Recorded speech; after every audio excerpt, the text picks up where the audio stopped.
84 inzendingen moesten ze bestuderen. En deze week kwamen de juryleden van Onze Buurt 2019 bijeen voor de eerste selectie. De juryleden hadden een stevige vergadering. En dit scoorde in ieder geval bij de meeste juryleden heel hoog.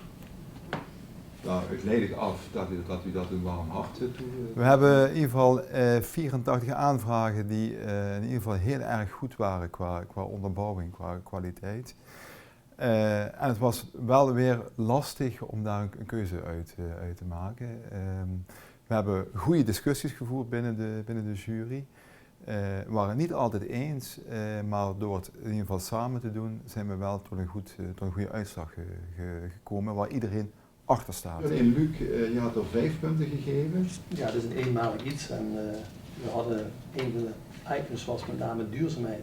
Dat is leuk voor 1 dag, en dat is dit project is leuk voor 1 keer, voor 1 dag. Ja, ik las hier wel dat ze die vernieuwingen, natuurlijk ook om wel nog weer wat van deze tijd te maken, maar ook voor een nieuwe doelgroep te bereiken. Dus meer de jeugd. Maar dat de verenigingen zich samenpakken en samen er sterker proberen uit te komen en iets te doen, ja, dat vond ik wel heel sterk aan dit project. Het idee op zich heel aardig, ja.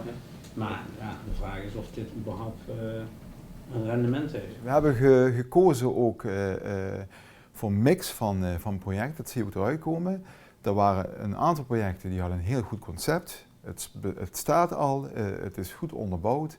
En we zagen dit jaar, en dat vind ik heel positief, dat er een aantal nieuwe projecten waren. Projecten die we niet eerder in al die 6 jaar hebben gehad, maar die dit jaar echt eruit sprongen qua creativiteit en waar je ook een stukje lef laat zien.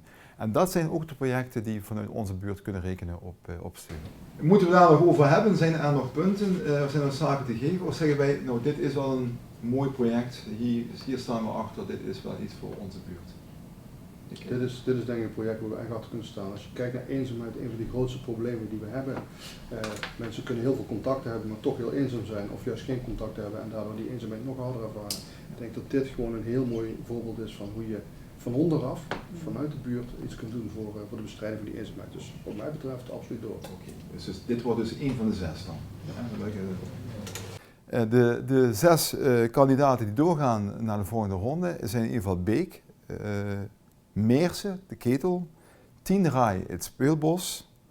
Dan gaan we naar Maastricht, de bijenboeren. Dan gaan we weer naar het noorden, naar Venlo, naar de sfeerkeepers.